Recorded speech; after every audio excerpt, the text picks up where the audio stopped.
میرا کیمرہ بھی ہینڈل کر رہے ہیں, یہ 1:2 بنے ہوئے ہیں, تو یہ میرے برابر آئیں, کچھ میں اپنی رائے دے کے پھر ان کو ایک باؤنسر ماروں.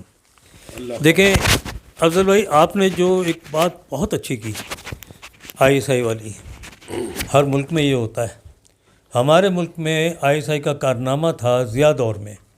دیکھیں آپ کسی شخص سے اس کے نظریات پہ اختلاف کر سکتے ہیں, ضیاء کے باتیں ہو سکتا ہے میں حامی ہوں, آپ مخالف ہوں, آپ حامی ہوں, وہ مخالف ہوں, لیکن ISI کا کارنامہ تھا خالصتاً تحریک.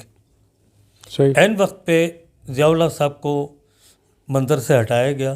اس کی وجہ یہی تھی کہ وہ تحریک کامیاب ہونے والی تھی اور انڈیا سمیت کافی لوگ دشمن تھے. اب میں یہاں یہ نہیں کہنا چاہتا کہ اسلم بیگ کا طیارہ کیوں الگ تھا جب پوری قیادت ایک جگہ تھی, لیکن بہرحال بہت سارے سوال اٹھتے ہیں. اب آپ آ جائیں موجودہ PDM کے ڈرامے کی طرف, سرکس کی طرف. اس وقت کشمیر میں وہاں پہ آرمی کتنی ٹرینڈ ہو جائے, برف میں موومنٹ کرنے کی صلاحیت نہیں رکھتی اتنی سرعت سے, اتنی تیزی سے, جتنا وہاں کشمیر کا لوکل رکھتا ہے. ہمارے جو وہاں مجاہدین ہیں, جو لوکل فریڈم فائٹرز ہیں, جیسے ہی ان کی تحریک عروج پہ پہنچی, اب کچھ جگہ سے واقعات سننے کو ملے, کچھ انڈین چینل نے رپورٹ کیے, انہوں نے پاکستانی گھس بیٹھیے کہا, وہ گھس بیٹھیے نہیں تھے. اب کچھ ہمیں آپ جیسے دوستوں کے, مغل بھائی جیسے دوستوں کے ذرائع سے یا اور دوستوں کے ذرائع سے ہمیں پتہ لگا, وہیں PDM کی تحریک زور پکڑ گئی. تو PDM کی تحریک کے پیچھے صرف سینٹ کے الیکشن کار فرما نہیں ہے, ان کے پیچھے اس ملک کو نقصان پہنچانا کار فرما ہے, اس فوج کی توجہ ہٹانا کار فرما ہے, اس فوج کے سامنے دھرنے دینے کا جو اعلان کیا ہے, کیونکہ اس وقت سردی عروج پر ہے مقبوضہ کشمیر میں, تحریک اپنے عروج پر ہے. اب فضل الرحمان بھارتی اور اسرائیلی ایجنٹ وہ ثابت ہو چکے ہیں. دوبارہ میرے برابر مغل بھائی آ گئے, مغل بھائی سے میں سوال کروں گا تنظیم سازی پہ, اور پھر بعد میں اپنا کنکلوڈنگ اس پہ میں چیز کروں گا. تنظیم سازی اس لیے کہ تنظیم نہیں بنی تو ہم فنا ہو جائیں گے. اگر ہم نے تحریک انصاف کو, یہ خان کو صرف چند سال چند مہینوں کے لیے سپورٹ کرنا ہے, اس سپورٹ سے ملک چینج نہیں ہو سکتا. جی بہت شکریہ منصور بھائی, میں مائک لگا لیا آپ. اچھا, پہلے تو میں وہ جنگی ڈاکٹرائن والی جو آپ نے بات کی اس پر بات کرنا چاہوں گا. بالکل آپ نے درست کہا کہ انڈیا کی جو فوج ہے, اول تو وہ فوج نہیں ہے, وہ مجبوری کے مارے ہوئے لوگ ہیں جو غریب اور نچلے طبقے سے اٹھا کے وہاں جمع کر دیے جاتے ہیں. صرف ان پر بالادست طبقہ جو ہے حکمران ہے, جو ہندوؤں میں طبقات موجود ہیں. اس میں سکھوں کا کردار کتنا اور مسلمانوں کا یا دیگر اقلیتوں کا کردار کتنا, یہ بحث مزید طویل ہے, اور کوئی عسکری تجزیہ کار اس پر بہترین رائے دے سکتا ہے. ہماری رائے بہرحال سامنے کی ہوتی ہے. آپ نے بالکل بہترین نبض پر ہاتھ رکھا. ایک حکیم کا, ایک نباز کا سب سے بڑا منصب یہ ہوتا ہے کہ وہ دکھتی رگ پر ہاتھ رکھتا ہے. آپ نے بالکل بہترین جگہ, بہترین جو ہے پوائنٹ آؤٹ کیا کہ چونکہ سردی کی وجہ سے بھارتی فوج وہاں مشکلات کا شکار تھی, ان کو ریٹیلیٹ ہو رہا تھا وہاں کے فریڈم فائٹرز کی وجہ سے, تو یہاں پہ ایک ہوا کھڑا کر دیا گیا پکے ڈاکو موومنٹ کا.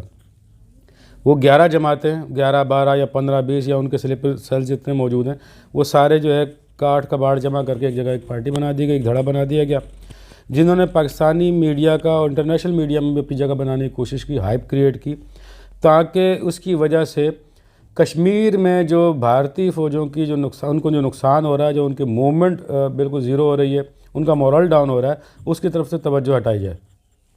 یہ بات اظہر من الشمس ہے, بالکل روشن دلیل کی طرح ہے کہ جب جب پاکستان میں کوئی ایسے واقعات ہوئے, پاکستان کسی بہتری کی طرف جا رہا ہوتا ہے, پاکستان میں بہتر فیصلے ہو رہے ہوتے ہیں, عین اس وقت پر ہماری سرحدوں پر حملہ ہوتا ہے, عین اس وقت ہمارے ہاں بڑے واقعات رونما ہونا شروع ہو جاتے ہیں, بڑے بڑے جو ٹارگٹس وہ لوگ اچیو کرنے کی کوشش کرتے ہیں. افضل شاہ نے بڑی پیاری بات کی, آپ نے اس بات کو آگے لے کے چلے.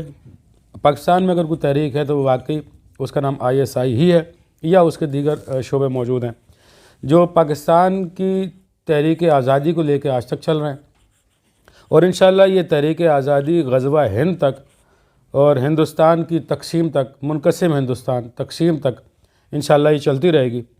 باقی دیگر مذہبی حوالے ہیں, پھر اس کے بعد غزوہ ہند کے بعد معاملات مختلف ہیں, لیکن ہمارے فوجی عسکری ذرائع بار بار یہ کہتے آئے کہ ہم نے 72 سال اسی بات کی تیاری کی ہے, اسی کام کے لیے تیاری کی ہے جو آپ سمجھ رہے کہ تو ہم کو نئی چیز لے کے آ رہے ہیں. پاکستان کی افواج، پاکستان کے تمام افواج، ان کے تمام تر گمنام کارکنان جو ادارے کے تحت کام کر رہے ہیں، ادارے کے ساتھ مل کر کام کر رہے ہیں یا ان سے محبت رکھتے ہیں، وہ ہم ان کو خراج تحسین پیش کرتے ہیں. ان ماؤں کو خراج تحسین پیش کرتے ہیں جنہوں نے اپنے سپوت، اپنے لال، اپنے جوان، اپنے سروں کے تاج، اپنے سہاگ، اپنی اولادیں، اپنی نسلیں اس ملک کی بقا کے لیے قربان کر دی ہیں. ہمارے یہاں معاملہ یہ ہے کہ ہم سیاسی معاملات میں بعض اوقات الجھ کے اور مخالف بیانیے کو بہت جلدی قبول کر لیتے ہیں. چانس ہوتا ہے اس کے اندر، مخالف انسان کے اندر رویہ ہے کہ وہ مخالف بیانیے کو فوراً قبول کرنے کی اس کے اندر ایک صلاحیت پیدا ہو جاتی ہے، کیونکہ انسان بنیادی طور پہ ناشکرا ہے. یہ قرآن کا اصول ہے اور اس میں تجسس ہے. تو ہر وہ چیز جو نئی اس کے سامنے آتی ہے فوراً اسے آمنا صدقنا کہنا شروع کر دیتا ہے. اس کی بنیاد پہ ہماری پاکستان کے افواج پر یا دیگر اداروں پر اف بھبو کرنا شروع کر دیتے ہیں. ہمارے سیاسی شعور رکھنے والے دوستوں کو اس بات کو مد نظر رکھنا چاہیے کہ آپ کا دشمن سرحد پار بیٹھا ہوا ہے اور آپ کے درمیان بیٹھا ہوا ہے.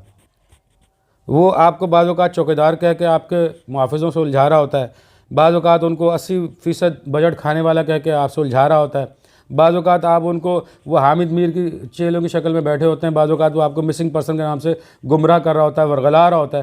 لازم بات ہے ایک قاتل کے بھی اگر مارا جائے تو اس کی ماں رو رہی ہوتی ہے، تو وہ قاتل کی ماں کا رونا دکھا کے 70,000 مظلوموں کی ماؤں کا رونا چھپا دیا جاتا ہے. یہ ہمارے میڈیا کا، جسے ہم دجالی میڈیا کہتے ہیں، یہ اس کا کردار ہے. رہی بات اگر ہم تنظیم سازی کی بات کرتے ہیں تو تنظیم سازی پر خان بابا نے اور افضل شاہ نے بات کی، وہ بالکل گراس روٹ لیول کی باتیں، اس کے بغیر یہ بات ممکن نہیں تھی. لیکن ان موجودہ تناظر میں میں سمجھتا ہوں کہ جب سے طلال چودھری نے وہ تنظیم سازی کا جو مارکہ سر انجام دیا ہے، اس کے بعد یہ لفظ انتہائی کبھی ہو گیا ہے، انتہائی غلیظ معنیت کے ساتھ آ گیا.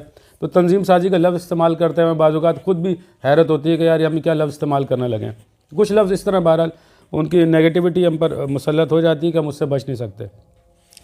اب تحریک کی بات کرتے ہیں تو میرا نہیں خیال کہ آنے والے کم از کم 5 سالوں میں بھی پی ٹی آئی گراؤنڈ پر کراچی میں، سندھ میں اور اوورال بات کرتے ہیں پورے پاکستان میں اپنے تنظیمی ڈھانچے کو کسی طرح فعال کر سکے اور مکمل کر سکے. سیاست حکمت، تدبر، فہم و فراست کا نام ہے، اور فہم و فراست کے ساتھ اپنی چال چلنے کا، اپنی موو کا نام ہے. ہمارے ہاں ایک بس جنگل اگایا ہے سیاستدانوں کا. ہر وہ شخص جو سمجھتا ہے اسے تھوڑا بہت سیاسی شعور ہے، وہ اپنے آپ کو نہ صرف سیاستدان سمجھتا ہے، اگر اس کا انفلوئنس معاشرے میں زیادہ ہے سوشل میڈیا کے ذریعے ہی صحیح، تو وہ سمجھتا ہے کہ وہ کنگ میکر بن گیا.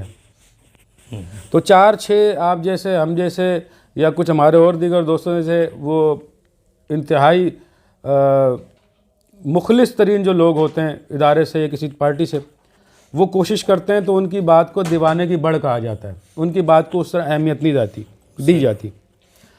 میں سمجھتا ہوں کہ کراچی میں اس وقت خلا موجود ہے، بالخصوص بلدیاتی جو حکومت ہے اس کے حوالے سے.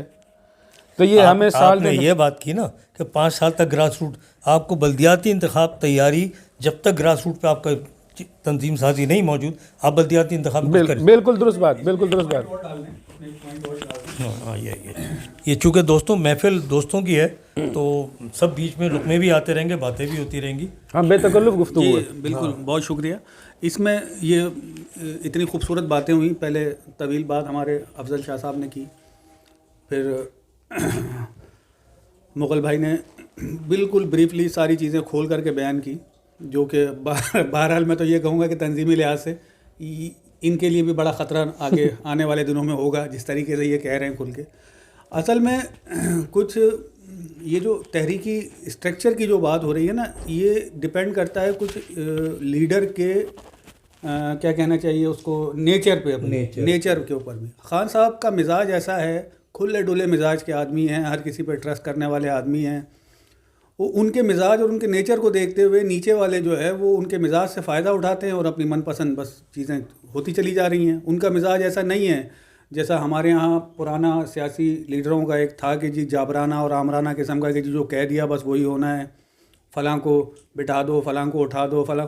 وہ اس قسم کے معاملات میں چونکہ براہ راست انٹرفیئر نہیں کرتے اور فری ہینڈ دے دیا ہے نیچے، تو فری ہینڈ نیچے دے دیا تو چونکہ سیاسی لوگ ہیں وہ سیاسی ایک طریقہ کار سے چلتے ہیں. اور جو ابھی انہوں نے بات کی کہ آنے والے 5-10 سال تک